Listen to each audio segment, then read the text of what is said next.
Viewers, সবাইকে defence and geopolitics update চ্যানেলটিতে স্বাগত। আজকের এই ভিডিওটিতে আমরা মূলত ইসরায়েল এবং ইরানের মধ্যে যদি যুদ্ধ হয় তাহলে যুদ্ধ হলে কে জিতবে বা কার কতটুকু ক্ষতি হবে এসব নিয়ে আলোচনা করব। অর্থাৎ ইসরায়েল এবং ইরানের সামরিক শক্তির তুলনা করব। গত দুটি ভিডিওতে আমি ইসরায়েল এবং ইরানের প্রত্যক্ষভাবে অর্থাৎ আলাদা আলাদাভাবে সামরিক শক্তি নিয়ে আলোচনা করেছি। তো দেখি ম্যাপে চলে যাই আমরা। আমরা যে ম্যাপে যাই, এই যে এটা হচ্ছে ইসরায়েল, এটা হচ্ছে ইরান। এই যে ইসরায়েল থেকে ইরানের যে দূরত্ব প্রায় 1000 কিলোমিটার, বেশি হতে পারে 1000 কিলোমিটার। তো আসলে ইসরায়েল এবং ইরানের মধ্যে কেন যুদ্ধ হবে, এখানে আসে কথা। হ্যাঁ, ইসরায়েল এবং ইরানের মধ্যে যুদ্ধ এটা অবধারিত, এটা হবে এক সময় না এক সময়। মানে পৃথিবীর মানচিত্র হয় ইসরায়েল থাকবে না হয় ইরান থাকবে, এই দুইটাই একটা। এখন এই যে এখানে ইসরায়েল এখানে ইরান, তাদের মধ্যে গ্যাপ হচ্ছে কত, 1000 কিলোমিটার। এখন এই দুইটি দেশ যদি যুদ্ধ করতে তাহলে তাদের কি করতে হবে, 1000 কিলোমিটার পাড়ি দিয়ে কি যুদ্ধ করতে হবে, তাই না? আসলে যুদ্ধের মধ্যে কি হয়, পার্শ্ববর্তী দেশের সাথে হয়, তাই না? পার্শ্ববর্তী দেশের সাথে হয়, তবে দূরবর্তী গিয়ে যুদ্ধ হয়। তো আগে কি হয়েছিল, আগে হয়েছিল এই যে ইরান, এই যে ইরানের আশেপাশে কিন্তু কি মার্কিন যুক্তরাষ্ট্র অনেকগুলো ঘাঁটি আছে। সব দেশে ঘটে, ইরাক, সিরিয়া, কুয়েত, বাহরাইন, কাতার, এই যে সবগুলো দেশে কি ইরানের, ইরানের অর্থাৎ ইরানকে চার দিয়ে ঘিরে রেখেছে কে, মার্কিন যুক্তরাষ্ট্রের ঘাটগুলো, সামরিক ঘাটগুলো, অর্থাৎ ইরানকে একবারে বন্দি করে রাখছে ভাই। এখন ইরান আবার কি করছে, ইরান আবার এই যে সিরিয়াতে, তারপরে লেবানন, এই যে লেবানন, এই ইগুলোতে প্রক্সি বাহিনী গঠন করছে, প্রক্সি বাহিনী। অর্থাৎ সিরিয়ার কিছু একটা অংশকে সে কি করে, একটা বিদ্রোহী গোষ্ঠী বা জনগোষ্ঠী সে কি সমর্থন করে, আর লেবাননে একটা সমস্ত গোষ্ঠী সমর্থন করে। আর ফিলিস্তিনে আছে, ফিলিস্তিনের স্বাধীনতাকামী সংগঠন যেটাকে ইরান সমর্থন করে, সেটা হচ্ছে কি হামাস, এটা হচ্ছে হামাস। লেবাননের আছে হিজবুল্লাহ।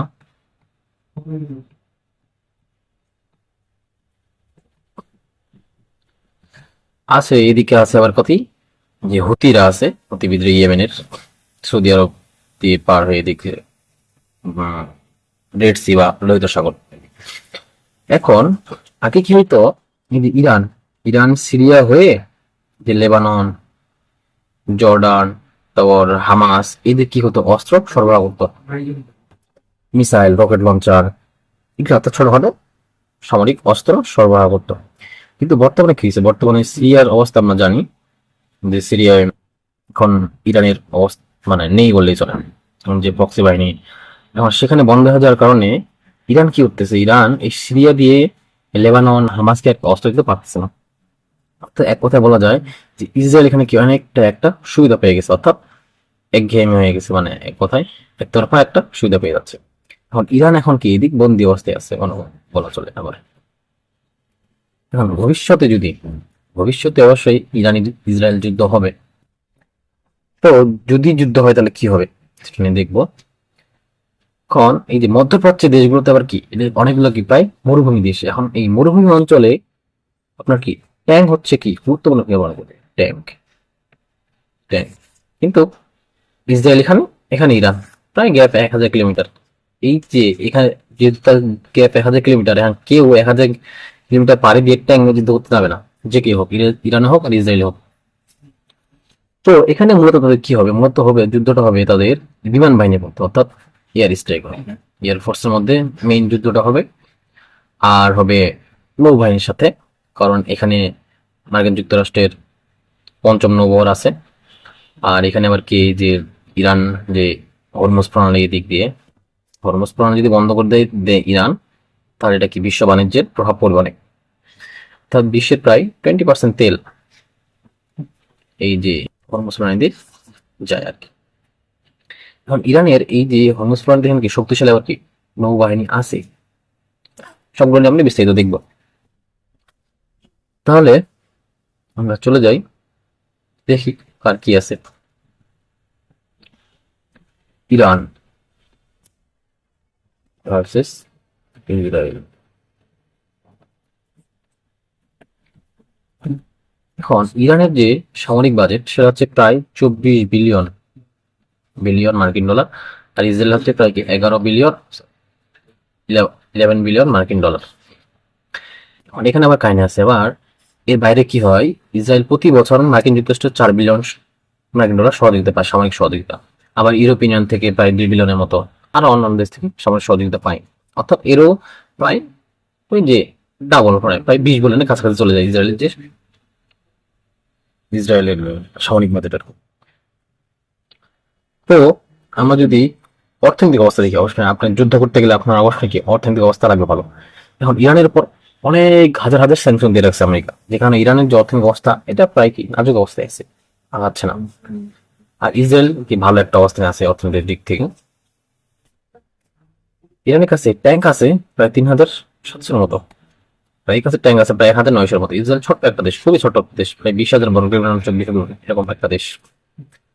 এখন এই যে বললেন এখানে ট্যাঙ্ক গুলো গুরুত্বপূর্ণ না, তারপরও এই যে ইসরায়েলের যে ট্যাঙ্ক গুলো সবগুলো কি মার্কাওয়া ট্যাঙ্ক, নিজস্ব প্রযুক্তি তৈরি ভালো মানের ট্যাঙ্ক একটা। আর এই এটা কি পুরোনো ট্যাঙ্ক, আদিকালের ট্যাঙ্ক, মানে অথরনিক গুলো আর কি। তো ট্যাঙ্কের দিকে আবার আর্মির দিকে যাচ্ছি না, একবারে বিমান বাহিনীর দিকে চলে যাই। আমরা যদি ইসরায়েলি বিমান বাহিনী দেখি আগে, বলছি F-15 আছে, F-16 আছে, F-35 আছে। আর ইরানের ক্ষেত্রে কি আছে, মার্কিন F-4 ফ্যান্টম আছে, MiG-29 আছে রাশিয়ার তৈরি। আর নতুন করে রাশিয়া থেকে Su-35 অর্ডার দিছে, ডেলিভারি পাবে। তো F-15 হচ্ছে double engine, F-35 single engine fighter, F-16 হচ্ছে কি সিঙ্গেল ইঞ্জিন ফাইটার। এই যে F-16 নিয়ে মূলত আসলে এত দূরে যুদ্ধ করাটা সম্ভব কঠিন হয়ে পড়ে আর কি। F-35 নিয়ে সিঙ্গেল ইঞ্জিন ফাইটার রেঞ্জ কম হয়, আসলে ডাবল ইঞ্জিন ফাইটারের রেঞ্জ বেশি হয়। তো যেহেতু তাদের মধ্যে কি একটা গ্যাপ আছে না, এই যে এখান থেকে উড়ে গিয়ে এখানে হামলা করে আসলে ইসরায়েল, তো সেজন্য কি করে আসলে মূলত ট্যাঙ্কার দিয়ে হামলা করে, আসলে ট্যাঙ্কার নিয়ে যেতে হয় এক্সট্রা রিফিলিং এর জন্য।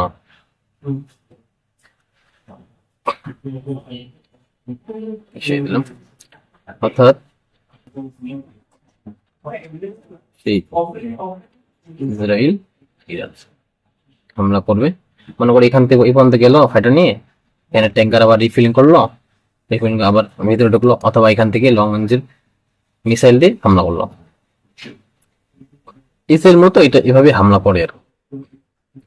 তো এই হচ্ছে যুদ্ধ বিমানের অবস্থা আর কি। এখন দেখো ইরানের কাছে যে যুদ্ধ বিমানগুলো আছে এগুলো আসলে কি দাঁড়াতেই পারবে না ইসরায়েলের কাছে। F-35, তারপরে F-16, F-15 এগুলোর সঙ্গে দাঁড়াতে পারবে না। এগুলো প্রত্যেকটা নিয়ে আমরা বিস্তারিত আলোচনা করব। তো তারপরে আর কি, এবার আসা যাক এয়ার ডিফেন্স সিস্টেম নিয়ে।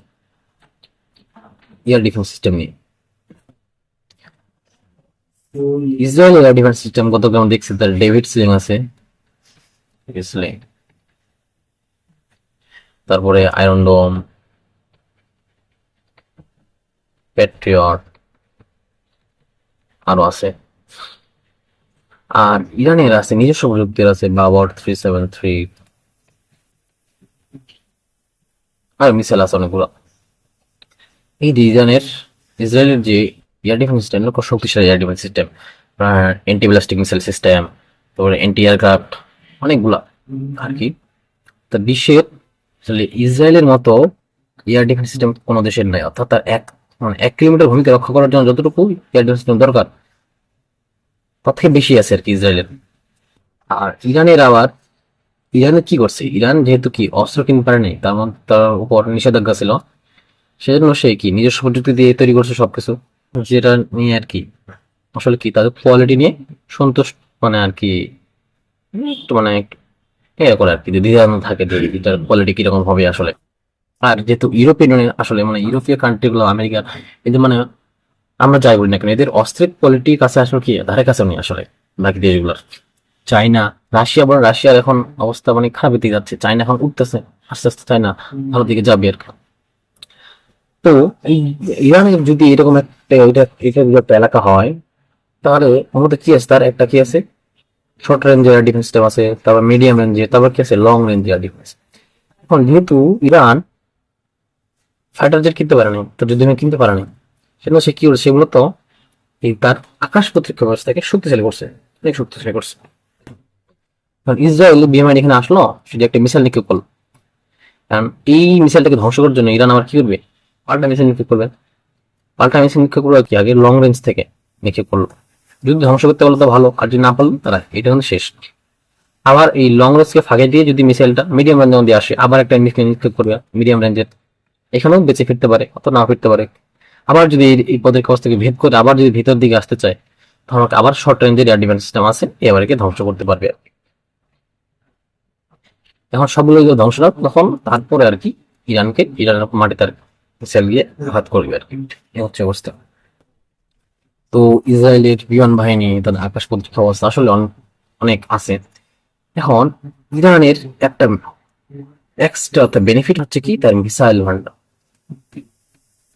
ভান্ডার আর হচ্ছে কি ড্রোন, কামিকাজি ড্রোন, এই দুইটা দিন একবারে অনেক ভালো অবস্থানে আছে। এখন যুদ্ধ বিমান আসলে কি করে, যুদ্ধ বিমান হচ্ছে কি আপনার উড়ে গিয়ে হামলা করে, এখানে একটা দেশ এখানে একটা দেশ, এই দেশটার যুদ্ধ বিমানকে এখানে গিয়ে হামলা করে, এটা মূলত ইসরায়েল করতেছে আর কি।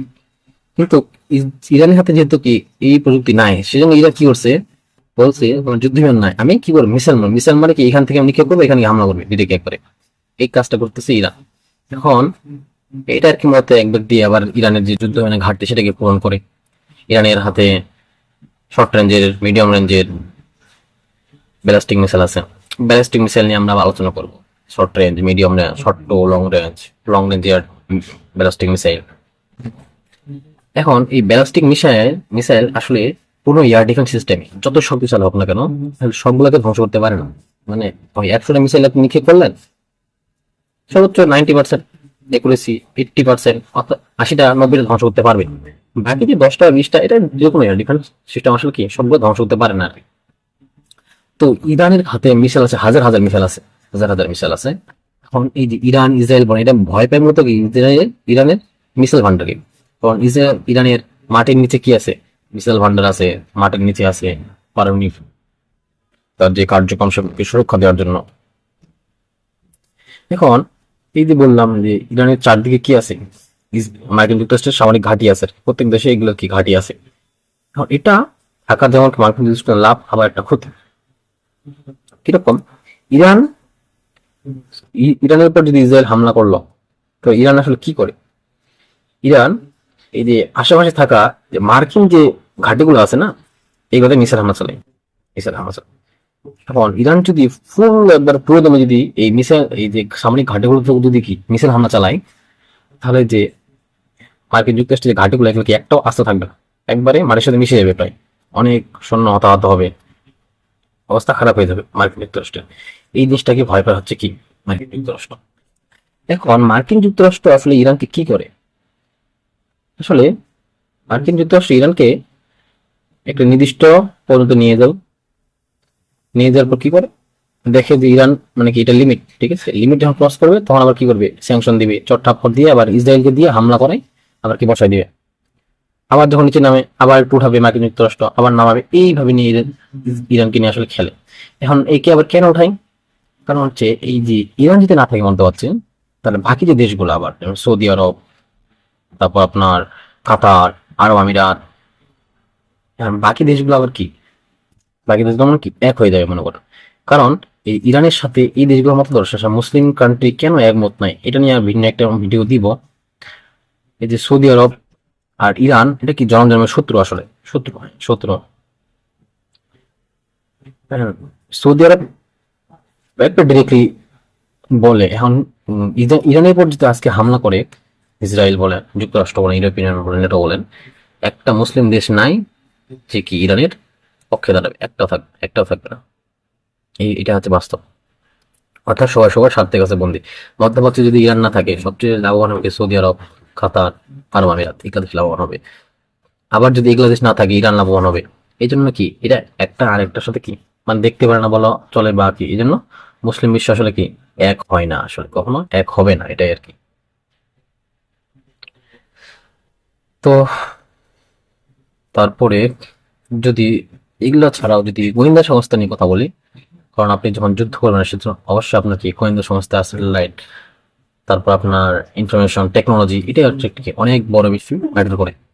তো ইরানের গোয়েন্দা সংস্থা থেকে ইসরায়েলি গোয়েন্দা সংস্থা আমরা সবাই চিনি, যে মোসাদ, যে পৃথিবীর সেরা গোয়েন্দা সংস্থা মোসাদ। আসলে ইরানের দেখবেন যে কয়েকদিন পর পরই বা অনেকগুলা পারমাণবিক যে বিজ্ঞানী সেটাকে হত্যা করেছে, একবারে ইরানের ভিতরে গিয়ে হত্যা করেছে, কিছু করতে পারেনি ইরান। সেই সবগুলা করেছে কি মোসাদ। মোসাদ মানে পৃথিবীর কোনো না কোনো দেশে মোসাদের এজেন্ট আছেই আছে। এই যে গত বছর 2023 সালে ইরানের যে প্রেসিডেন্ট ইব্রাহিম রাইসি কি হেলিকপ্টার ক্রাশ করছিল, এখন এই যে হেলিকপ্টারের যে পাইলট সে নিজে ছিল একজন কি মোসাদের এজেন্ট। ঠিক আছে, এই হচ্ছে অবস্থা। মানে ইসরায়েলের গোয়েন্দা সংস্থা ওইরকম শক্তিশালী, ওইরকম লেভেলের শক্তিশালী। তো তারপরে নৌবাহিনীর যে কথা যদি বলি, এই ধরনের এখানে ইসরায়েল তার এখানে কি ভূমধ্য সাগর আছে, এই ভূমধ্য সাগরে ইসরায়েলের একটা কি বড় ভালো একটা পজিশন আছে, যুদ্ধ জাহাজ আছে, সাবমেরিন আছে। আর এখানে ইরানের ভালো একটা পজিশন আছে, সাবমেরিন, ইরানের সাবমেরিন, ছোট ছোট সাবমেরিন, যুদ্ধ জাহাজ তৈরি করতেছে, ফ্রিগেট আছে, ছোট ছোট স্পিড বোট আছে। এখন এখানে আবার মার্কিন যুক্তরাষ্ট্রের পঞ্চম নৌবহর আছে, সেই পঞ্চম নৌবহর। এখন কোনো কারণে যদি মার্কিন যুক্তরাষ্ট্র ইরানে হামলা করে, তাহলে ইরান আবার কি করবে, এই যে হরমুজ প্রণালী এটা বন্ধ করে দিবে। আর এই হরমুজ প্রণালী যদি বন্ধ করে দেয় ইরান, তাহলে বিশ্ব বাণিজ্যে আবার কি অস্থিরতা সৃষ্টি হবে, না তেলের দাম বাড়বে, না জাহাজ চলাচল করতে পারবে না, অর্থাৎ একবারে মুদ্রাস্ফীতি, মূল্যস্ফীতি সব বেড়ে যাবে। তো এই হচ্ছে মধ্যপ্রাচ্যের রাজনীতি, এই হচ্ছে অবস্থা আপাতত বর্তমান যে পরিস্থিতি, তাতে এখন ইরানের সাথে মার্কিন যুক্তরাষ্ট্র পারমাণবিক তার যে কর্মকাণ্ড সেগুলো ফিরে যাওয়া, আবার চুক্তি করার জন্য সম্ভবত শনিবারে আবার বৈঠকে বসবে। এর থেকে বোঝা যায় আসলে, দেখি কি হয় সামনে। এখন ইসরায়েল চাচ্ছে, আমেরিকাকে বলতেছে যে কোনো কথা নাই, ইরানের উপর হামলা করো, ইরান পারমাণবিক বানাচ্ছে। কিন্তু কিন্তু আমেরিকা বলছে না, হামলা করা যাবে না। এখন দেখি কি হয় সামনে, এই হচ্ছে অবস্থা। তো ভালো থাকবেন সবাই, সুস্থ থাকবেন। ভিডিওগুলো ভালো লাগলে চ্যানেলটিকে সাবস্ক্রাইব করবেন, লাইক দিবেন। ধন্যবাদ সবাইকে।